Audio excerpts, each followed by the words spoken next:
রে জিবরাইল, আমি জানতে চাই রে, আমার গুনাহগার এতিম গরিব উম্মতেরা না খাইয়া কষ্ট করলে উহুদ পাহাড় আমার উম্মতের পিছে পিছে ঘুরবে নি রে?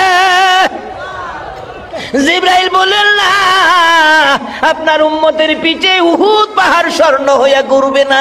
আমার নবী কান্দে, জিবরাইল রে, যেই বাজেট আমার উম্মতে পাবে না, এই বাজেট আমি রাসূল নিতে রাজি না। এই নবীর পক্ষে যাওয়া বলুন আমাদের দরকার আছে কিনা? আজকে নবী মদিনায় শুইয়া 24টা ঘন্টা আপনার আমার জন্য নবী কাঁদতেছে, একটা সময় নবী ঘুমায় না। আসুন না সেই মদিনার থেকে একটু ঘুরে আসি, চলুন তো দেখি। ছেড়ে দে নৌকা মাঝি যাব মদিনায়, বলুন ছেড়ে দে নৌকা মাঝি। মদিনাতে কান্দে নবী উম্মতের মায়ায়, মদিনাতে কান্দে নবী উম্মতের মায়ায়। ছেড়ে দে নৌকা মাঝি যাব মদিনায়, ছেড়ে দে নৌকা মাঝি। নবী মদিনাতে আছে শুইয়া, গুনাহগার উম্মতের মায়া। মদিনাতে আছে শুইয়া, গুনাহগার উম্মতের মায়া। সেই নবীরই প্রেমে সবাই পাগল হও না, সেই নবীরই প্রেমে সবাই পাগল হও না। ছেড়ে দে নৌকা মাঝি যাব মদিনা, ছেড়ে দে নৌকা মাঝি। আল্লাহ নামের বর্ষা করি, সারলাম নবীর প্রেমের তরি। আল্লাহ নামের বর্ষা করি, সারলাম নবীর প্রেমের তরি। দয়াল নবীর রওজা খানি আমায় দেখাও না, দয়াল নবীর রওজা খানি আমায় দেখাও না। ছেড়ে দে নৌকা মাঝি যাব মদিনা, ছেড়ে দে নৌকা মাঝি। বলতেছিলাম কেন যাবেন না, কেন এই নবীর উম্মত হইয়া আমার আল্লাহর জান্নাত পাওয়ার জন্য ব্যবসা করবেন না? কেন নবীকে ভালোবাসবেন না? কেন নবীর পক্ষে যাবেন না? আমার আল্লাহ যদি এক নবীর ভালোবাসায় এত কিছু করতে পারে, এই নবীর উম্মত হইয়া নবীর পছন্দের রাস্তায় যাওয়া বলুন আমাদের দরকার আছে কিনা? আরে কবরে গেলেও তো এই নবীর রাস্তা দিয়ে যাওয়া লাগে। আমাদের এলাকায় একটা আঞ্চলিক ভাষা আছে, কার কারণে খাসলা বান্দি ঠাকুর চিনস না, যার উসিলায় সব পাইলা তারে চিনো না। সর্বপ্রথম কবরের বিপদে আগে পরিচয় দিতে হবে নবীর। নবীর পরিচয় ব্যতীত কোন পরিচয়ের রেহাই নাই, কোন পরিচয়ে রেহাই হবে না। সেই নবী যদি আপনার আমার জন্য এত কান্দা কাঁদতে পারে, নবীর পক্ষে আমাদের কিছু করা দরকার আছে কিনা? বলতেছিলাম আমার নবী কান্দে গো, ওই মদিনার পাহাড় নিরিবিলি জায়গায় সেজদায় পড়ে কান্দে। কথাটা খেলা ছিল আপনাদের, সেজদাই পরে কান্দে। মসজিদে নববীর মুসল্লিরা তালাশে বেরিয়ে গেল, মদিনার মহিলারা পর্যন্ত নবীর ভালোবাসায় নবীর পাগল হইয়া গো। মদিনার ইতিহাস লেখে রান্না বাড়া বন্ধ হয়ে গেছে, কেউ রান্নাঘরে যায় না, শুধু কান্দে মহিলারা একজনের গলায় আরেকজনে ধরে। খবর পাইছস নি আমরার নূরের নবী বলে মদিনায় পাওয়া যায় না। এমনকি মদিনার মহিলারা বললেন, আমাদের কুলের বাচ্চাগুলোকে দুধ খাওয়াইতে চাইলে মা স্তনে বাচ্চাকে দুধ খাওয়াবেন চেষ্টা করে, বাচ্চারা স্তনে মুখ লাগায় না, মায়ের মুখের দিকে তাকাইয়া চোখের পানি ছাড়ে, মাঝে মাঝে ঠোঁট দুইটা নাড়ে, কি যেন বলবেন। মা চিৎকার মেরে ডাকে, রে বাবারা বুঝেছি রে, কি প্রশ্ন করবি? এটাই বুঝি প্রশ্ন করবি? মা গো, আমরা দুধ খাবো না গো মা, যতক্ষণ পর্যন্ত রাসূলের খবর না দিবা। মার কুলের শিশুরা পর্যন্ত ওই দিন মদিনায় নবী হারা হইয়া স্তনে মুখ লাগায়। একটা দিন পার হয়ে গেল, সারা দিন কারো চুলায় আগুন নাই, শুধুমাত্র পাগল পাগল হইয়া গো মদিনার নবীর উম্মত গুলো ঘুরতেছিল। এবার কে দেখবে গো? খাতুনে জান্নাত মা ফাতেমার কান্না। মা ফাতেমা দরজাটা বন্ধ করে গো এতি বাবার ব্যথায় ফাতেমা কাঁদে। এবার কে দেখবে? হাসাইন আর হুসাইনের কান্না। দুই ভাই গলাগলি করে কাঁদতে, নানা গো কেমনে আমরা দুই ভাইরে বুইলা গেলা গো নানা। যে হাসাইন আর হুসাইনের প্রতি আমার নবীর কত মহব্বত, কত ভালোবাসা ছিল। আমার নবী 3 দিন পেটের খিদা লইয়া খাতুনে জান্নাত ফাতেমাতুজ জাহরার বাড়ির দিকে যাচ্ছে। ফাতেমার ঘরে কিছু খাবার খাবে, আমার নবীর এটাই যেন ইচ্ছা।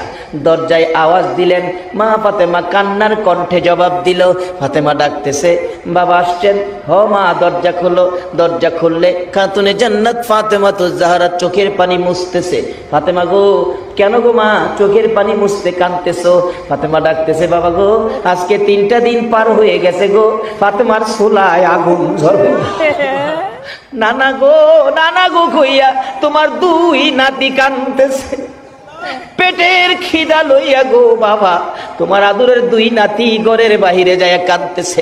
আমার নবী নাতির কষ্টের কথা শুনে নিজের খিদার কথা রাসূল ভুলে গেছে। যাইয়া দেখে 2 জন গলাগুলি করে কান্দে, মা 3 দিন হলো রে ভাই খাবার দিতে পারলো না, চলো আমরা 2 ভাই আমরা নানার বাড়িতে চইলা যাব, আমরা নানার বাড়ি যাব, মা খাবার দিতে পারে না। আমার নবী এই কথাটা শুনে আর নবী দেরি করলেন না, এখান থেকে বেরিয়ে আসলেন।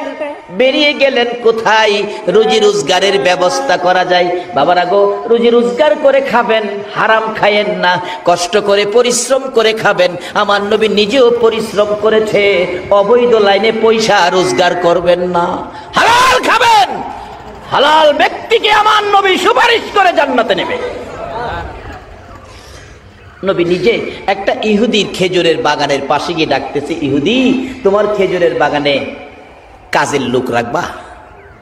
ইহুদি কয়, চেহারা দেখিয়া হায় হায় আপনার এত সুন্দর চেহারা, মনে হয় ভালো মানুষের সন্তান, ভদ্রলোকের সন্তান হবেন, বংশধারী লোক, মনে কোনোদিন কাজ কাম করেন নাই, আপনি কি পারবেন কাজ করতে? রাসূল কয়, হ্যাঁ পারবো। কি কাজ দিয়েছে? কিতাব লেখে মাটির কুয়ার থেকে পানি উঠাইয়া খেজুর গাছের গুড়ি দিব। আমাদের দেশের লোকেরা মরুভূমির দেশে যায় এরকম পানি দেয় না গাছের গোড়া গোড়ায়, এই চাকরিটা রাসূল নিয়েছে।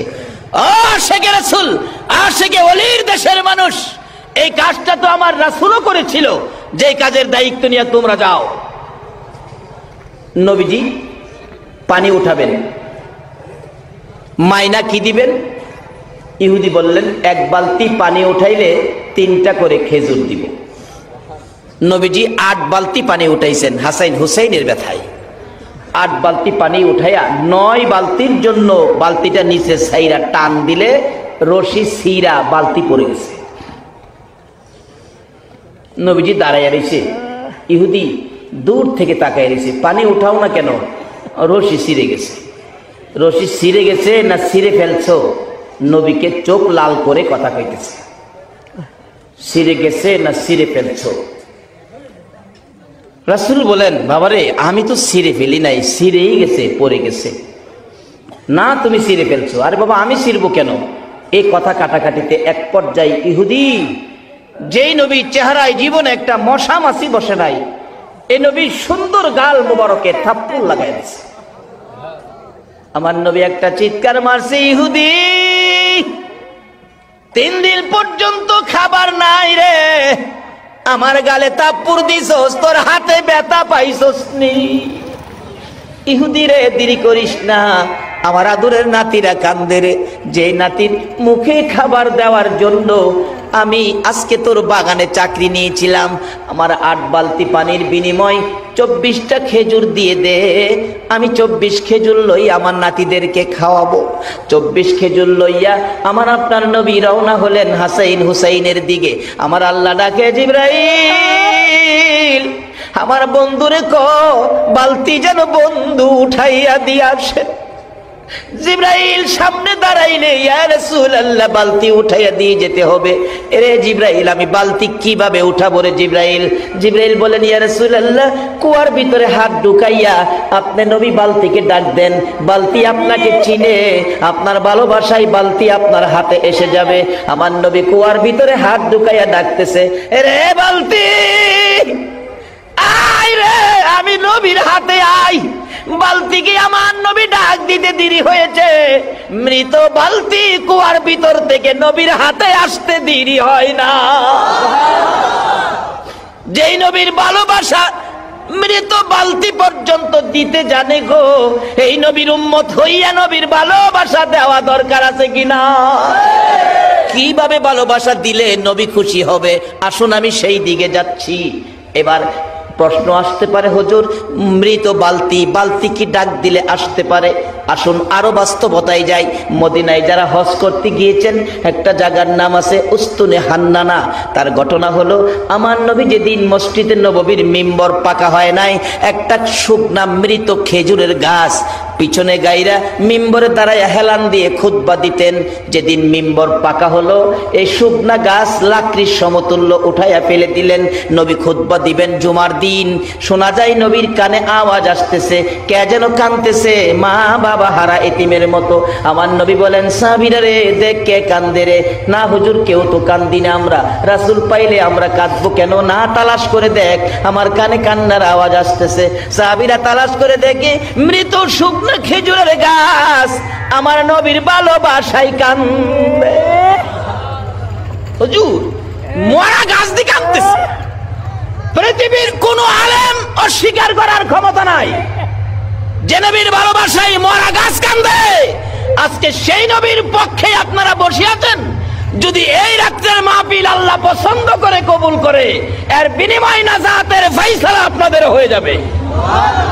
হাশরের ময়দানে আখিরি নবীর উম্মতের জন্য আল্লাহ পাক খালি সুযোগ খুঁজবেন, কোন সুযোগে কোন উসিলাতে আপনাদেরকে মাফ করে দিবেন। কারণ নবী যে 63 বছর জিন্দেগি আমাদের মাফের জন্য নবী কাঁদছে। রাসূল বলেন গাছটাকে নিয়ে আসো। নিয়ে আইছে। হুজুর এই তো উস্তুনে হান্নানা। রাসূল জিগায় এ উস্তুনে হান্নানা, ও মৃত খেজুরের গাছ, তুমি তো মৃত গাছ, তুমি কাঁদতেছো কি ব্যাপার, কি তোমার দুঃখ? মৃত খেজুরের গাছ বলে ইয়া রাসূলুল্লাহ এতদিন আপনার পিঠ মুবারকের সাথে আমি লাইগা থাকতাম, আজকে যে মিম্বর পাকা হওয়াতে আমাকে সরাইয়া দিলেন, আমাকে দূরে ফেলাইলেন, রাসূলের বিরহের ব্যথায় আমি মরা গাছ কাঁদতেছি। নবীর বিরহের ব্যথায় মৃত গাছ কান্দে, কি আশ্চর্য! রাসূল খুশি হলেন। রাসূল কি হলেন? খুশি হলেন। মরা গাছ রাসূলকে খুশি করতে পারলো, কিন্তু আমরা জীবিত নবীর উম্মত হয়ে তো খুশি করতে পারলাম না। আসুন খুশি করে আল্লাহর সাথে ব্যবসা করে আজকে জান্নাতের বাজেটটা লইয়া বাড়িতে যাব। রাজি আছেন আপনারা? কিভাবে নিবেন? রাস্তা আইতাছে সামনে। নবীজি খেজুরের গাছের কান্না শুনে খুশি হলেন। তুমি আমার জন্য এত পাগল, এত ভালোবাসো, যাও যাও তুমি আর কাঁদো না, আমি রাসূল তোমার জন্য দোয়া করে দেই, তুমি একটা জীবিত খেজুরের গাছ হয়ে যাইবা। আচ্ছা আমরা নবীর দোয়ায় মৃত গাছ জীবিত হবে কিনা বলুন? আল্লাহু আকবার। আল্লাহ ডাকতেছে, ও মৃত খেজুরের গাছ, আমি দোয়া করি জীবিত একটা খেজুরের গাছ হয়ে যাইবা। উস্তুনে হান্নানা মরা খেজুরের গাছ কয় হুজুর আমি এই দোয়া চাই না। এই চাই না কইস না, কিয়ামত পর্যন্ত হায়াত পাইবি রাসূলের দোয়ার বরকতে। না হুজুর এই দোয়া চাই না। আরে চাই না কইস না, তোর মধ্যে 12 মাস খেজুর থাকবো, সিজন না, সবসময় খেজুর, আমি নবীর দোয়ার বরকতে। হুজুর এটাও চাই না। এই শুন, তোর গাছের খেজুরে এত বরকত হবে, একটা গাছের খেজুর সমস্ত পৃথিবীর উম্মতেরা কিয়ামত পর্যন্ত খাইবো, কিন্তু কমাইতে পারতো না, যতই খাক খালি বাড়বো। নবীর দোয়ার মধ্যে এই বরকত আছে কিনা? হায় হায় হায়, কি যে বরকত আছে, এটা আলোচনা করতে গেলে যাইবো গা সারা রাত। ডাকতেছে, দোয়াটা মাইনা নে। খেজুরের গাছকে হুজুর সারা পৃথিবীর উম্মতের খেজুর খাওয়াইতাম, এই দোয়াও চাই না। তা তুই কোনটা চাস ক?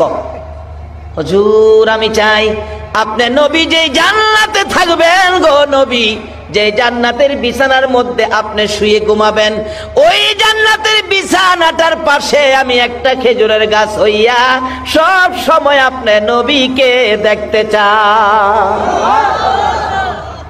আমার নবী ডাকতেছেন, সাহাবীরা রে, উস্তুনে হান্নানাকে মাটির নিচে দাফন করে দে। মানুষকে যেমন দাফন করা হয় এমনি ভাবে ওই মৃত গাছটাকে দাফন করেছে, একটু চিহ্ন দেওয়া আছে জায়গাটাই উস্তুনে হান্নানা।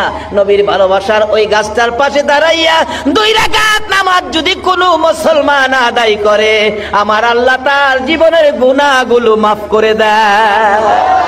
বসতে চাইলাম, ওই মদিনার উস্তুনে হান্নানা মৃত খেজুরের গাছ যদি নবীর সাথে কথা বলে, নবীর মায়ায় কানতে পারে, এই নবী হাত বাড়াইলে বলুন কুয়ার বালতি কি নবীর হাতে আসতে পারে না? বালতি উঠাইয়া ডাকতেছে, ইহুদি ইহুদি নেরে বাবা, তোর বালতি তোরে উঠাইয়া দিয়ে গেলাম, এই যে লাও তোমার বালতি। ইহুদি কয়, বালতি সিরা পড়লো, উড়াইলো কি দিয়া? কোনো রশি নাই, কোনো কিছু নাই, উঠাইলো কি দিয়া? ইহুদি একবার কুয়ার ভিতরে চায়, আবার বালতির দিকে চায়, আবার যেই লোকটা বালতি হাত দিয়া টাইনা উঠাইলো ওই লোকটার দিকে চায়। আমার নবী হাসাইন হুসাইনের মায়ায় রওনা হয়ে গেছে, পিছনে চায়, আবার কুয়ার ভিতরে চায়, বালতির দিকে চায়। ঘটনা কি হলো, আমি কার গায়ে হাত তুললাম? অবশেষে বুঝে ফেলেছে, বুঝেছি আখিরি নবী সারা উনি কেউ হবে না। কার সাথে বেয়াদবি করলাম? সঙ্গে সঙ্গে নিজের হাত নিজে দাও দিয়ে কেটে ফেলছে। জ্ঞান হারা হয়ে পড়ে আছে, কেন বেয়াদবি করলাম? পথিকেরা যাচ্ছে, ব্যবসায়ীরা যাচ্ছে রাস্তা দিয়ে, হাত কাটা একটা ব্যক্তি জ্ঞান হারা, মাথায় পানি দিলেন, জ্ঞান ফিরল, ডাকতেছে, তোমার কি হলো? তোমরা কে? তোমরা কে গো? আমার কি হলো আমাকে জিজ্ঞেস করো না। যদি তোমরা পারো আমার আখিরি নবীর দরবারে লইয়া যা। ওই 2 জন ব্যবসায়ী আজকে কারাগো, সেই ব্যবসায়ী আমার নবীর ভালোবাসার বাজার জমাইছ। ওই ব্যবসায়ীরা ওই ব্যক্তিটাকে, ইহুদিটাকে ধরে ধরে হাত কাটাটা সহ নবীজির বাড়িতে গেলেন, যে ডাক দিলেন, হাসাইন হুসাইন বেরিয়ে আসলেন। কে তোমরা? নানাকে ডাকো। নানা আমাদেরকে খেজুর খাওয়াইতেছে, যা বলতেছে, নানা একটা লোক আসছে তোমাকে ডাকে, হাত কাটা রক্ত পড়তেছে। নবী বেরিয়ে আসলেন, কিরে বাবা, তুমি তো ইহুদি, খেজুরের বাগানের মালিক, হাত কাটা কেন? হুজুর আমি চিনতে পারি নাই, এ হাত বেয়াদবি করেছে রাসূলের শানে, আমি হাত কেটে ফেলেছি। হুজুর গো, বলুন আমার বেয়াদবির ক্ষমা হইছে নি? আমাকে আমার আল্লাহ মাপ দিবেনি? আমার নবী বলেন, ইহুদি রে, মাপ পাবে রে কালিমা পড়ে যদি মুসলমান হয়ে যাও। ইহুদি কয়, মাপ যখন পাওয়ার পথ হইছে, হাতটা নি জোড়া লাগাইতে পারি দেখি। হুজুর আমি কালিমা পড়বো, আমার হাতটা যদি জোড়া লাগাইয়া দিতে পারেন, বলুন আমরা নবী, রহমতের নবী, কাটা হাত লাগাইতে পারবে কিনা? আমার নবী বলেন, ইহুদি হাত জোড়া লাগাইলে কি কালিমা পড়বি? জি কথা দিলাম কালিমা পড়বো। আমার আল্লাহ কয়, জিবরাইল রে যা রে, আমার বন্ধুর কাছে যা, আমার বন্ধুর কানে খবর পৌঁছে দে, হাত লাগাইয়া বন্ধু যেন একটা বিসমিল্লাহর বরকতের ফু দিয়ে দেয়। এ হাত আমি আল্লাহর কুদরত লাগাইয়া জোড়া লাগাইয়া দেব। এবার নবীজির কানে খবর জিবরাইল পৌঁছে দিলে আমার নবী ডাকতেছে, ইহুদি আয় আমার পাশে আয়। কাটা হাতটা বাম হাতের মধ্যে নবীজির হাতে দিলে, হাতের জায়গার হাত লাগাইয়া বিসমিল্লাহির রহমানির রহিম বলে একটা মট দিলেন, ফু দিলেন। ইহুদি টাইনা দেখে আগের চাইতে শক্ত হয়ে হাত লাইগা গেছে। একটা চিৎকার মেরে ডাকছে, হুজুর আর দেরি নয় গো, আমারে কালিমা পড়াইয়া মুসলমান বানাইয়া দে। বলুন যারা নবীর কালিমা পড়ে মুসলমান হইতে পেরেছে, তাদের জীবন ধন্য হয়েছে কিনা? বাবারে, আজকে যারা নবীরে চিনছে এখনো নবীর পাগল। এই জানুয়ারি মাসের 2 তারিখ ব্রাহ্মণবাড়িয়া জেলার বাঞ্ছারামপুর থানায় সলিমাবাদ গ্রামে একটা মাহফিলে একজন হিন্দু ছেলে স্টেজে উঠে বলতেছে, হুজুর আমাকে কালিমা পড়ায়া আমরা আখরি নবীর উম্মত বানান। যে স্টেজে উঠে এই কথা বলছে, প্যান্ডেলে হাজার হাজার মুসলমান আনন্দে আত্মহারা। একজন হিন্দু ভদ্রলোক আমাদের ইসলামে আসবে, মুসলমান হবে, তারা আনন্দে সকলে হাততালি দিতে শুরু করেছে। অথচ ইসলামী অনুষ্ঠানে হাততালি দেওয়া ঠিক না, আমি বাধাও দিলাম না। তারা যে খুশি হলো একজন ভাই আমাদের মধ্যে আসতেছে, খুশি। অবশেষে কালিমা পড়ে মুসলমান হওয়ার পর বলতেছে ছেলেটা দাঁড়ায়া, আমার তো কিছুই নাই, আমি সব ছেড়ে আইছি, শুধু গায়ে শার্টটা আছে, শীতে কাঁপতেছে। দেখলাম ভাই হিসাবে মুসলমানের কত দরদ, কত মায়া, কত মহব্বত। আমাদের নবীর উম্মত তুমি, তোমার কষ্ট থাকবে না। কেউ গায়ের জ্যাকেট খুইলা, কেউ চাদর, কেউ মাফলার, কেউ পাঞ্জাবি, টাকা পয়সা টাল পড়ে গেছে। এই তো মুসলমান। অথচ এমন এক সময় ছিল একজন মুসলমান কালিমা পড়লে তার উপর নির্যাতন আগুনে জ্বালায়া দিত। আর আজকে আখিরি নবীর উম্মত কত সুন্দর ব্যবহার করে। নবীর ইসলাম কত শান্তি, কত সুন্দর, কত শৃঙ্খলা, কত সুখ, কত সুন্দর বিধান। একজনের প্রতি আরেকজন ভাই হিসাবে সব টাকা পয়সা অনেক। একজনে বলে আজ থেকে তোমাকে আর রোজগার করে খাইতে হবে না, আমার বাড়িতে তুমি খাইবা। ছেলেটা বলল না, আমি গরিব হলেও আমি রিক্সা চালাইতে পারি, আমি রিক্সা চালাইয়া খাবো, কারো কাছে হাত পাতবো না। শুধু তাই নয়, অনেক হিন্দু মুসলমান হয়েছে, আমি নিজেও করেছি। কিন্তু সবচেয়ে বড় আকস্মিক একটা ব্যাপার, একজন খ্রিস্টানকে একদিন কালিমা পড়িয়েছি। খ্রিস্টানরা মুসলমান হইতে আসে না, বরঞ্চ তারা আরো টাকা পয়সার বিনিময় মুসলমানকে খ্রিস্টান বানায়। কালীগঞ্জ থানার আরিখলা এলাকার ওই এলাকায় বহুত খ্রিস্টান আছে। তার ভাই খ্রিস্টান সমিতির সেক্রেটারি।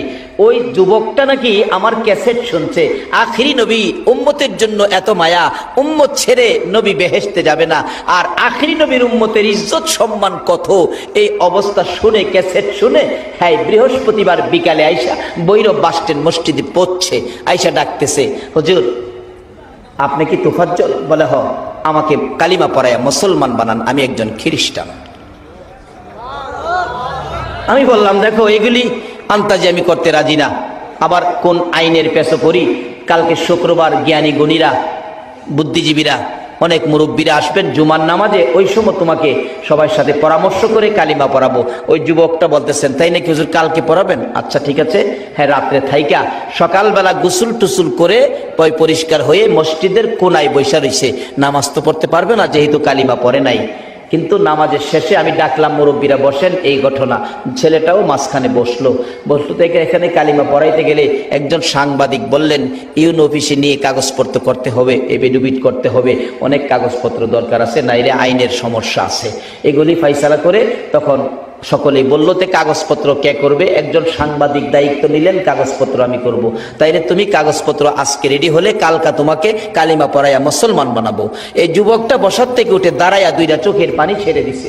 হুজুর আমি আশা করে আসছি কালিমা পড়ে আখিরি নবীর উম্মত হব, আপনি আমাকে কালকে কালিমা পড়াবেন।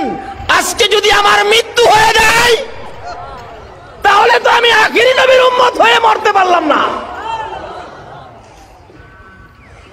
আজকে যদি আমার মৃত্যু হয়ে যায়,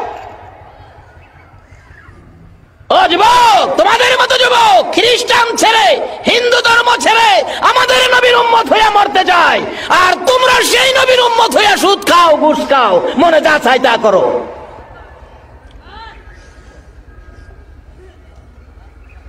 কেন তোমার আমার মধ্যে এই রোগগুলি ঢুকলো? আসো, যে কাজের জন্য আল্লাহ বানাইছে আমরা সেই কাজটা আদায় করি। কি করবেন? আসতেছি সামনে। সে নবীর উম্মত হওয়া আমাদের দরকার আছে কিনা বলুন? খ্রিস্টান যুবক যদি কালিমাটা কালকে নয় আজকে পড়ান, কেন? যদি আমার বিকালে মৃত্যু হয়ে যায়, আমি তো আখিরি নবীর উম্মত হয়ে মরতে পারলাম না। বলতেছিলাম এই নবীর উম্মত হওয়ার জন্য খ্রিস্টানরা পাগল, এই নবীর উম্মত হওয়ার জন্য হিন্দুরা পর্যন্ত পাগল। বাস্তব দুইটা ঘটনা বললাম। এই নবীর উম্মত যারা হয়েছেন, এই নবীর খুশি করার কাজগুলো করা আমাদের দরকার আছে কিনা? বাবারা কেন করবেন না? বলতেছিলাম আমার নবী একটা দিন পার হয়ে গেল গো, সারাদিন নবীর খাবার নাই, গোসল নাই, বিছানা নাই, আরাম নাই, সেজদাই পড়ে নবী কান্দে। সারাটা দিন পার হয়ে গেল, মদিনার মানুষ যেন এতিম, হাহাকারের মধ্যে, রাসূল পাওয়া যায় না।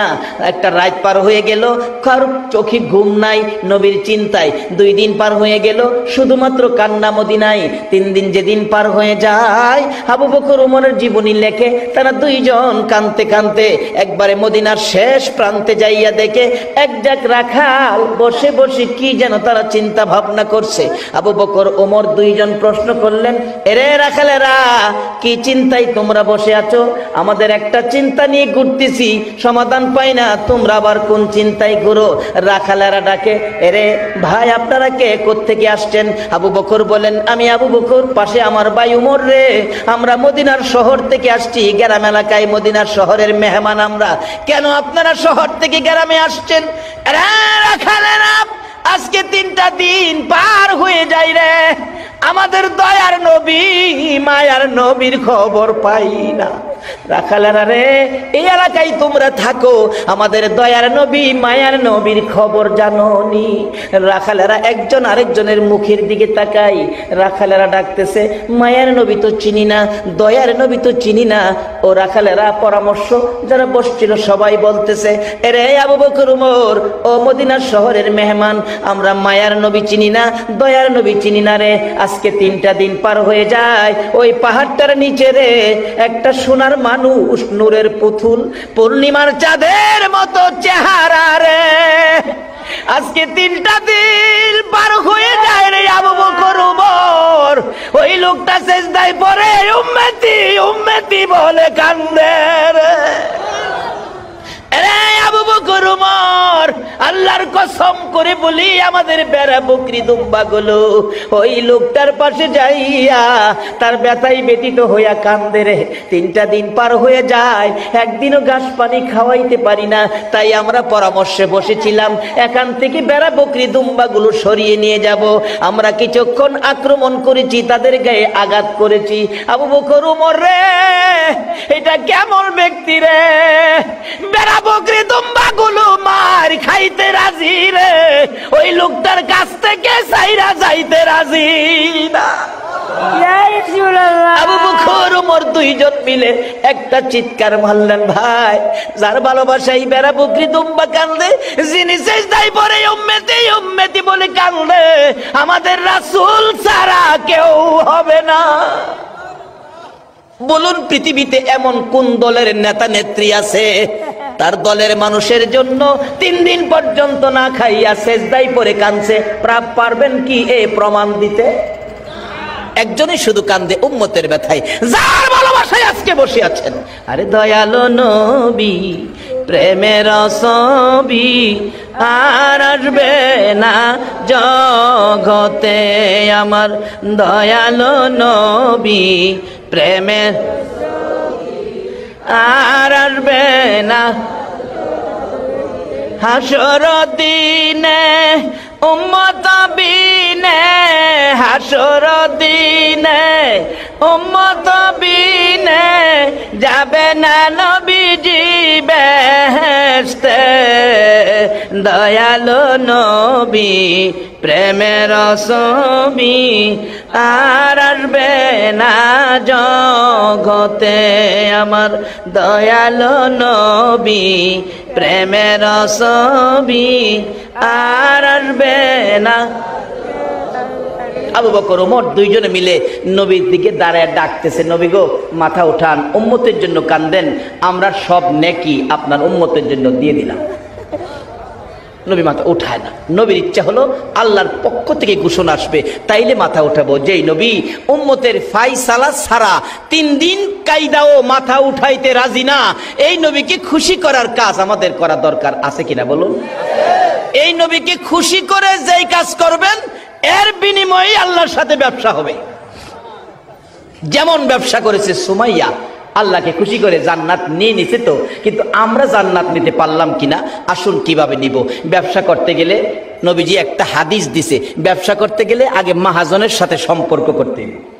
আপনাদের শ্রীমঙ্গল থেকে আনারস নিব, আনারস নিতে গেলে তো কে আনারস বিক্রি করে, আগে মাহাজনের লোক আমার একটা যোগাযোগ করুন লাগতো না? আমার আল্লাহ মহাজন, আপনারা হবেন ব্যবসায়ী। আমার নবী কইছে এই ব্যবসায়ীর সাথে যোগাযোগ তোমরা আগে করো, আগে পরিচয় করো। কিভাবে করবা? হাদিস দিয়ে রাসূল বলে গেছে, আসসালাতু মেরাজুল মুমিনিন। ওই মহাজনের সাথে যোগাযোগের বাহন হলো নামাজ। যেই যত বুজুর্গির অভিনয়ই করেন, নামাজ ছাড়া ওই মালিকের সাথে যোগাযোগ করার রাস্তা নাই। সহজই পড়ছি অনেক। ব্যবসা করবেন, মহাজন চিনতেইব তো। নবী কইছে এই মহাজনের লগে যোগাযোগের রাস্তা হলো নামাজ। আসসালাতু মেরাজুল মুমিনিন। বাইজিদ বুস্তামি রহমাতুল্লাহ আলাইহির জীবনী। এই ওয়াজে বাইজিদ বুস্তামি আল্লাহর ওলি হইয়া নবী কইছে মাওলার সাথে দেখা করতে নামাজ দা। আর কি করুম, জায়গা ঘুরে গেলে আই। আল্লাহু আকবার। খারিছে লাগা আল্লাহর আরশে গিয়া ঢুকছে। সুবহানাল্লাহ কইতেন না? আরশে গিয়া ঢুকছে। ঢুকে নামাজ অবস্থায় জিগায়, আরশ আল্লাহ কই? অনেক সময় নামাজও থাকেও কথা কোন যা, কিন্তু সেই জায়গা গিয়া বাবারে তুমি গরিব হতে পারো, আল্লাহর সাথে সম্পর্কের রাস্তা গরিবের জন্য যেই দরজা, বড়লোকের জন্য সেই দরজা, একটু বেশ কম নাই। আরশ আল্লাহ কই? নামাজ থেকে দেখে। আমাদের দেশেও কিন্তু এরকম মুসল্লি আছে। আমার এক মুসল্লি আছে মসজিদে, নামাজও থেকে দেখে গেলা কি করে। একদিন নামাজও থেকে থুতু ফেলাইব, নামাজ থুতু তাকবীর তাহরিমা বাইন্দা দাঁড়াইছে, তো হাত ছাড়ছে না, থুতু লইয়া মসজিদের বাইরে গেছে। থুতু ফালাইয়া আবার একা রয়েছে। আরেকদিন তার সামনে জুতা তুলছে, তো বাক্সর মধ্যে জুতা আছে, আরেক মুসল্লির জুতা নিতাছে, নামাজও থেকে কইতাছে দেখেন আমারটা নেন না। সরল মানুষ আর কি, যাক তো দোহাই নামাজ পড়ে। আরে জ্ঞানী হয়েও তো অনেকে জ্ঞান লয়েও তো নামাজ পড়ে না। এই জ্ঞানী চেহেই সরল বেড়ই বালা। নবীজির কথায় আল্লাহ পাইতে গেলে কার কথায় যাওন লাগবে বলুন? নবীর কথায়। কার কথায়? নবীর কথার রাস্তা ছাড়া আল্লাহ পাওয়ার কোন রাস্তা নাই। বাইজিদ দাঁড়াইছে, আল্লাহু আকবার। আরশে গিয়ে ঢুকে জিগাই, আরশ আল্লাহ কই? আরশ কয় বাইজিদ আল্লাহ তো আরশে থাকে না। এই কও কি? আল্লাহ আরশে থাকে। নবী কইছে দিদার করতাম, সাক্ষাৎ করতাম নামাজ দিয়া, আমি নবীর কথায় নামাজ দিয়াইছি। বাইজিদ নবীর সাথে আরেকটা গোপন চুক্তি হইছে জানো? আরশে কয় গোপন চুক্তি। কি গোপন চুক্তি? বাইজিদ জিগায়, নবীর সাথে আল্লাহ কথা দিছে, নবী গো তোমার উম্মত যদি নামাজে দাঁড়ায়, আমি আরশ ফালায়া কুরসি ফালায়া, তোমার উম্মত জমিনও দাঁড়াইছে না, আমি জমিনও গিয়া তোমার উম্মতের সাথে দেখা দিব। সুবহানাল্লাহ। আসতে গেলেন এটা কেমন ভাগ্য? আল্লাহ আরশ কুরসি ফালায়া এই নবীর উম্মতের লগে দেখা করতো, জমিন হইব। এর চেয়ে বড় ওয়াজ আর কি হতে পারে? এরপরও যদি নামাজ না পড়ি, নবী খুশি হইব? জি না।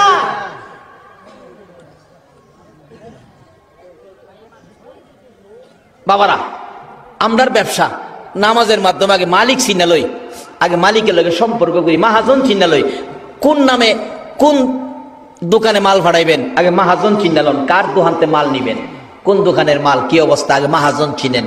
নবীজি কইছে মাহাজন চিনার লাগে বাইজিদ বুস্তামি রহমতুল্লাহ লাগেছে গা যা রাখতেছে, আরশ কই? মালিক কই? মালিক তো আরশে না, নবীর লগে কন্ট্রাক্ট হইছে। নবীর উম্মত নামাজে দাঁড়াইলে আরশ কুরসি ফালাইয়া জমিনে যাইব, তুমি নামাজে দাঁড়াইছো, আল্লাহ তো জমিনে গেছে। একটা চিৎকার যে মারছিন বাইজিদ আল্লাহু আকবার বলে, বাইজিদের সারগীত বলেন, আমি চিৎকারে ঘুম থেকে উঠছি, ঘুম থেকে উঠি দেখি আমার পিসাব কেবলা বাইজিদ গলাদা গড়গড়ায় রক্ত বাইরিতেছে। এত জোরে চিৎকার মারছিন কেন? যে আল্লাহ বলে এই নবীর উম্মতের সাথে দিদারের জন্য জমিনে যায়।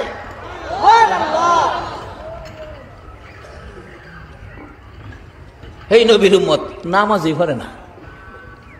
নবী এত কষ্ট করছি এই আমলের লাগিয়া, এত সুযোগ এত সুবিধা দিয়ে গেছে এই আমলের লাগিয়া। বাইজিৎ জ্ঞান ফিরছে, রক্ত বাহির হইতেছে। আল্লাহ, কত বড় কথা। তাইলে আমরা নবীর কথার মাধ্যমে ওই মহাজনের সাথে ব্যবসা করতে রাস্তাটা নিলাম। রাস্তাটা কি বলুন, সবাই বলুন। আরে পড়েন আর না পড়েন, স্বীকার করেন না, সেই রাস্তাটা কি? নামাজ। এই নামাজ দিয়া মালিকের সাথে ব্যবসা করবেন। আল্লাহ একবার। এক হিন্দু ভাই তার গরিবী অবস্থায় দিন কাটে, হিন্দু ভদ্রলোক গরিবী অবস্থায় দিন কাটে, গরিব মানুষ। আগেকার দিনের ঘটনা, তখন তো মানুষ এমন অভাবে ছিল। তো এই চারদিকে মুসলমান, মাঝখানে একটা ফ্যামিলি মিস্ত্রির কাজ করে, হিন্দু, সে কষ্ট করে। কিন্তু পার্শ্ববর্তী একটা বাড়ি ছিল একজন আল্লাহর ওলি। আল্লাহর ওলি কয় সব কিছুর ফাইসালা আল্লাহ দিবে, সুখ শান্তির মালিক আল্লাহ। হ্যাঁ, এগুলি হুনে হুনে একদিন বিবির সাথে পরামর্শ করে, বিবি আল্লাহ বলে সুখ শান্তির মালিক, সব বলে আল্লাহ দিব, তো ল আমরা মুসলমান হয়ে যাই, আর কষ্ট আর কত করুন। দুইজনে মিলে আল্লাহর ওলির হাত ধরে বাচ্চা কাচ্চা সহ কালিমা পড়ে মুসলমান হয়ে গেছে। মুসলমান হইয়া চিন্তা করে আল্লাহ কি এমনই দিব, আল্লাহর কাজ না করলে দিব। মহিলা কইতাছে, কেমন মহিলাও স্বামীরে পরামর্শ, আল্লাহর কাজ করুম কেমনে? আল্লাহকে খুশি করার কাজ হইল নামাজ। নামাজ তো জানি না, আমরা হিন্দু মানুষ মুসলমান হয়েছি, নামাজ তো জানি না, কেমনি পড়ুম? তো কাজ তো করতেই, করতে যাও, মালিকের কাজ করবার লাগে ঘরতে বাইরে যাও। বিবি হাতের মধ্যে ব্যাগ দিয়া দিছে স্বামীরে। স্বামী একে শ্রীমঙ্গলের জংলাত জানে, মানুষের যাই ঝামেলা নাই, জংলাত না গিয়া শেষ দেয় ফিরে রাখে, মাবুদ গো আমি তো নামাজ জানি না, আবাদত কেমনে খুশি করুম কিচ্ছু জানি না, শুধু কালিমাটা পড়ছি, তোমার আখিরি নবীর এই রক্ত মাখা কালিমাটা পড়ছি। এখন আমি সেজদাত পইরা তোমারে ডাকতাছি, 70 বছর বয়স হয়েছে তোমারে ডাকছি না, আজগা সারাদিন তোমারে ডাকি। আল্লাহ আল্লাহ গো, তো আল্লাহ তুমি খুশি হয়েছ নি? সন্ধ্যার সময় খালি ব্যাগে বাইতেছি, বিবিজি গাই মালিকের কাজ করছো না? করছি তো। মালিকের কইলা না কিছু দিত? ওই ভদ্রলোক কইতাছে, বিবি 70 বছর কাজ করছি না, একদিন কাজ কইরা মালিকের কাছে কেমনে কমো? আমারে খাউন দাও। আমার লজ্জা করছে, আমি কইছি না। যদি মালিকে জিগাই কিরে একদিন কাজ করে খাউন চাই বই রইছস, আমি জব দেম কি? এর লাগে আমি কইছি না। দ্বিতীয় দিন একই অবস্থা, ব্যাগ টেক দিয়ে দিছে, তেলের বোতল শিশি টিশি দিছে, তেলও নিয়ে আইসো মালিকে দিলে। সারাদিন সেজদাই পরে কাঁদছে, সন্ধ্যার সময় খালি ব্যাগে বাড়িতে আইছে, কিচ্ছু আনছে না। বিবি কয় কি ব্যাপার, বাচ্চা কাচ্চা খাইছে না, কিছু আনো নাই? মালিকের কাজ করো নাই? কাজ করছি। মালিক দেয় নাই কিছু? মালিক একটা চাইছি না বিবি, 2 দিন কাজ কইরা কেমনে সামু, লজ্জা করছে। পরের দিন কইছে, স্বামী বাচ্চাগুলি ছোট, খায় না কিছু, পেটে খিদা, আজকে কিছু চাইও। 3 দিনের দিন কান্দাকাটি করে বাড়িতে আইবো, এখনো ভাবতেছে আমি কেমনে কমু 3 দিন কাজ করে মালিকরে, 70 বছর কাজ করছি না, 3 দিন কাজ করে মাইনাটা কেমনে সামু? লজ্জায় না চাইয়া রাস্তাতে আবার চিন্তা করে বিবিরে কেমনে বুঝামু, বিবিরে বাচ্চা কাচ্চা খাইছে না, হেরারে সান্ত্বনা দিমু কেমনে? আর মালিকেরটা কইতাম পারতাছি না, আর বাড়ি তো আজগা কিছু না লইয়া যাইতাম পারতাছি না। মালিকেরটা না কইয়া লজ্জা করে, কেমনে কমু? যাক, বিবিরে বুঝাইবার লেগে, বাচ্চা কাচ্চারে বুঝাইবার লেগে একটা সিস্টেম করি। তার জীবনী লেখে, 1 ব্যাগ বালু ভরছে, বালু 1 ব্যাগ বইরা 2 বোতল পানি ভরছে, পানি বইরা বাড়ির যাইতেছে। বিবি দূর থেকে দেখে আজকা বুঝি মালিকে দিছে খাবার। দেখা যায় ব্যাগ ভর্তি, বাচ্চাদেরকে দেখাইতেছে, দেখ তোর বাবা মালিক কেমন মালিক, আমরা রে দেখ 3 দিনের কাজে 1 ব্যাগ ভর্তি খাবার দিছে। বাচ্চাগুলি খুশি। আমার আল্লাহর আগে জিবরাইল রে, এই নিষ্পাপ বাচ্চাগুলো, তাদের মনটা খুশি রে, আমি খাবারের ব্যবস্থা করেছি। আজকে যদি খাবার যদি এই বালুর ব্যাগে না হয় খাবারের ব্যবস্থা, আমি আল্লাহর কলঙ্ক হইয়া যাইব। জিবরাইল যা রে, জলদি করে যা, ওই আমার বান্দা আমার গোলামের বালুর ব্যাগটুকুন তার বিবির হাতে দেওয়ার আগে আগে তুই জিবরাইলের হাতটা লাগাইয়া দিস, আমি আল্লাহর কুদরতে এই বালু আটা বানাইয়া দিব। ব্যাগের মধ্যে কি কি কি বলুন? আল্লাহ পারবনি বালু আটা বানাইতো? মুসলমান আসো না, সেই জায়গায় ব্যবসা করো না। যদি বিশ্বাস করতে কষ্ট হয়, আসুন ওমর ফারুক রাদিয়াল্লাহু তাআলা আনহুর জীবনী যাই। ওমর যখন রাষ্ট্রপতি, আইন করে দিয়েছে অন্যায় করলে সাইজকির আলামু, আইন হলো যে অন্যায় করবে সাইজকির আলামু, অন্যায় করতে পারবে না। রাষ্ট্রপতি হইয়া রাত্রে ঘুরে, কেউ নি অন্যায় করে, রাত্রে রাষ্ট্রপতি ঘুরে। আর অহনের দিনে রাষ্ট্রপতিরা রাত্রে ঘুরবো? রাষ্ট্রপতি রাত্রে ঘুরে, কেউ নি অন্যায় করে। দেখা যায় দূরে একটা মিটি হারিকেন হাতে একটা ব্যক্তি জংলার কাছে যাইতেছে। ওমর দূর থেকে ডাক মারছে, কে ভাই, হারিকেন নিয়ে যাচ্ছ জংলার কিনারে? ভয় পাও না, আমি ওমর আইতাছি। কিতাব লেখে আসলে হেই বেড়া মদ খুর, মদ খাইতে যাইতেছে। একটা কথা আছে না যে হেনে বাঘের ভয় এখানেই বলে রাইত হয়। যে উমরের বয়ে বাড়ি সাইরা জংলায় যাইতেছে, কারণ উমরে অন্যায় করলে সাইজ কিনে লাইব, হেই বয়ে জংলায় গেছে আর উমর ওই ডাকটা মারছে। বলুন তো হের ভাই হানা ভাতলা হইছিনি? কাবুল্লতা ঠিক আছে? ওমর যেখানে খাতির জমা যাইতো এখন তাড়াতাড়ি গেছে। কেন? এত রাত্রে জংলার কাছে কোনো বিপদ নি হয়, বাঘ ভাল্লুকে নিয়ে আক্রমণ করে। ওমর বাঘের বিচার করেছে। বলুন আল্লাহু আকবার। বাঘের বিচার পর্যন্ত ওমরে করতেন। বলুন আমরার বুশ কি বেটা ছিল, হ্যাঁ পারবো বাঘের বিচার করত? এর বাপে পারবো? কিন্তু আখেরি নবীর উম্মত যারা আল্লাহর সাথে ব্যবসার কানেকশন মজবুত করেছে, তাদের পক্ষে সম্ভব ছিল বাঘের বিচার করতে। ওমর, লম্বা ঘটনা হেদিকে যাই না, ওমর ডাকতেছে, বাঘ ভাল্লুকের বিপদ হতে পারে, তুমি দাঁড়াও দাঁড়াও আমি আসতেছি। হেই বেড়া মদের বোতল সামনে থইয়া আকাশের ভাই চায়া, হে আল্লাহ গো, যেই বিপদের বয়ে আসতাম সেই বিপদ দি, বাঘের বিপদ না উমরের বিপদ। ওমর দৌড়াই গেছে, যায় দে হারকিলটা কাছে, দুইটা মদের বোতল সামনে থইয়া হ্যাঁ কাঁপতাছে। মদের বোতল দেখলে ওমরের মেজাজটা কেমন হইতাছে কন্ত? এত রাত্রে ঘুরতেছে অন্যায়ের বিরুদ্ধে, আর হে অন্যায় করতেছে হেন রাত্রে অগুমা, এমনি তো মেজাজ গরম। একটা ধমক যখন মারছে, এগুলো কি? হেই বেচারা কাঁপতে কাঁপতে কয়, হুজুর দুধের বোতল। কি এর বোতল? ঘুমাই রেছেন আপনারা? কি এর বোতল? আসলে কি? আর হ্যাঁ কইতাছে কি? উমরের চেহারা দেখে হ্যাঁ সাব ডিভিশন ঠিক নাই। হুজুর দুধের বোতল। এত রাত্রে দুধের বোতল লইয়া কই যাস? হুজুর আমার বোনের অসুখ, বোনের লেগে 2 বোতল দুধ নিতেছি। ওমর কই লেভেলে কই মদ আর তুই কস দুধ?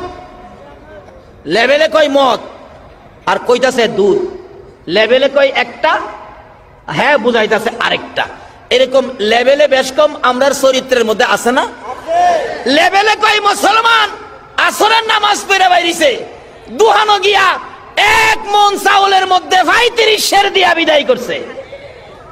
আছে না? আছে না চরিত্র? ও বাবা, কেন তুমি এই কাজটা করলা? তুমি জানো না তুমি কত বড় নবীর উম্মত? লেভেলে কই নামাজি, করছে গিয়া চাউলের মধ্যে ছুরি। এই রোগ যাতে আমাদের না থাকে, একটা শর্তের উপর আমরা আখিরি নবীর উম্মত। বাবার রাত অনেক হয়ে গেছে, আমি শেষ দিকে গেছি, আমি দোয়া করবো আপনাদেরকে নিয়ে। এবার দেখা গেল ওমর ধমক দিলেন, লেভেলে কই মদ আর তুই কইতাছস দুধ? হুজুর দুধ বোনের বাত নিতেছি। ওমর মাথা নিচে করে হাত বাড়াইতেছে, বোতল দুইটা দেখবেন মুখ খুললা আসলে দুধ কিনা। ওই লোকটা ডাকতেছে, প্রভু গো, যার হাতে ধরা পড়েছি তুমি ছাড়া কেউ বাঁচাইতে পারবে না, আমারে বাঁচাও গো আমার আল্লাহ, আমারে বাঁচাও। আমার আল্লাহ কয়, জিবরাইল রে যা, এই মদের 2টা বোতল উমরের হাতে যাওয়ার আগে আগে তোর হাত লাগাইয়া দিস, আমি আল্লাহর কুদরতে মদের বোতল দুধের বোতল বানাইয়া দিব। ওমর দুধের বোতল হিসাবে মদের বোতলের দিকে হাত বাড়াইতেছে। ওই লোকটা দৌড়ায় এসে মদের বোতল নিজের হাতে নিয়ে ডাকতেছে, আল্লাহ গো দিতেছি উমরের হাতে, তুমি আমারে বাঁচাইও। মদের বোতল উমরের হাতে তুলে দিলে, জিবরাইল মাঝখান দিয়ে হাত লাগাইয়া দিলে, ওমর মুখটা খুইলা দেখে, আল্লাহর কসম ওই মদের বোতল দুধের বোতল হইয়া গেছে। মদের বোতল যদি উমরের হাতে যাওয়ার আগে আমার আল্লাহ ওই বান্দাকে বাঁচানোর জন্য দুধ বানাইয়া দিতে পারে। বলুন আমার আল্লাহর ইজ্জত রাখতে যাইয়া ওই বালুকে আমার আল্লাহ আটা বানাইতে পারে কিনা? বিবির হাতে দেখতেছে আর বিবি খুশি হয়েছে। ও স্বামী কেমন মালিক গো, ব্যাগ ভর্তি আটা দিয়েছে। তোল আনছো? তোল আনছি গো বিবি। আসলে তো ভিতরে পানি, বালুর ভ্যাগ, পানি বোতলে, বোতলার ভ্যাগ বিবির হাতে দেয় আর কলিজা ফাটা কান্না কানতেছে, মাবুদ আমারে লজ্জা দিও না, তোমার নামের কলঙ্ক কইরো না। আমার আল্লাহ কয় জিব্রাইল রে তোর হাতটা খালি লাগাইয়া দে। হাত লাগাইয়া দিলেন জিব্রাইল বিবির হাতে। ওই বালুর ব্যাগ যাওয়ার আগে আগে 1 নাম্বার অস্ট্রেলিয়ার আড়া হইয়া গেছে। এ আল্লাহ কি আছে হনো? বাবা কি চান সব পাইবেন। শর্ত হলো এই মালিকের সাথে যোগাযোগের রাস্তা হলো নবী বলছে নামাজ, আসসালাতু মেরাজুল মুমিনিন। কিন্তু নবীর মহব্বতের সহিত নামাজ পড়তে হবে। নবীর মহব্বত ছাড়া নামাজ পড়েও মালিকের সন্তুষ্টি আদায় করতে পারবেন না। বাবারা আসুন, মালিকের সাথে সম্পর্কের জন্য রাস্তা হলো নামাজ, শর্ত হলো মহব্বত, নবীর মহব্বত। রাসূল নিজেও হাদিস শরীফে ওয়াজ করেছেন, লা ইউমিনু আহাদুকুম হাত্তা আকুনা আহাব্বা ইলাই মি ওয়ালিদিহি ওয়া ওয়ালাদিহি ওয়ান নাসি আজমাইন। দুনিয়ার সবচাইতে ধন সম্পদ, বিবি বাচ্চা, টাকা পয়সা যা কিছু আছে সবচাইতে যদি রাসূলের ভালোবাসা অন্তরে বেশি না থাকে, ওই রকম ব্যক্তির ইবাদতেও কোনো কাজ হবে না। আসুন ইবাদত করি নবীর মহব্বত দিয়ে, নবীর ভালোবাসা দিয়ে। আর ওই নবী রাস্তা দেখাইছেন, এই মালিকের সাথে ব্যবসা। মালিক বলেছে জানমাল খরিদ করবে, জান্নাতটা আমাদেরকে দিবে। ওই জান্নাত পাওয়ার জন্য আজকের মাহফিলটা এটা জানমাল দেওয়ার লক্ষণ, আল্লাহর জান্নাত পাওয়ার লক্ষণ। এতেই বোঝা যায় মাহফিল করতে খরচ হয়, শারীরিক পরিশ্রম, আর্থিক খরচ হয়, এই সবগুলি আল্লাহ পাক খরিদ করে জান্নাতের বিনিময়। কিন্তু এই মাহাজনের সাথে জান্নাত নেওয়ার রাস্তা, যোগাযোগের জন্য শর্ত হলো নামাজ। সেই নামাজের কথাই আল্লাহ পাক কোরআন শরীফে বলেছে, মানুষ এবং জিনকে বানাইছি একটা কাজের জন্য, সেই কাজটা হলো ইল্লা লিয়াবুদুন, তোমরা আমার ইবাদত করবা। ইবাদতের মধ্যে উত্তম ইবাদত কি বলুন? নামাজ। বাবারা এই মাহফিল থেকে মাগো তোমরাও এই নামাজটা ধরো গো মা। ও বাবারা, ভাইরা, ও যুবক, নামাজ ধরো। তুমি যদি আখির নবীর উম্মত ঘুমন্ত অবস্থায়, অন্যায় না গিয়ে ঘুমন্ত অবস্থায় ঘুমাইয়া রইছো, আর তোমাকে নফল নামাজের নেকি সারা রাত দেয়, আর যদি এশারের নামাজটা পড়ে ঘুমাও, না জানি আমার আল্লাহ তোমারে কত কিছু দেয়।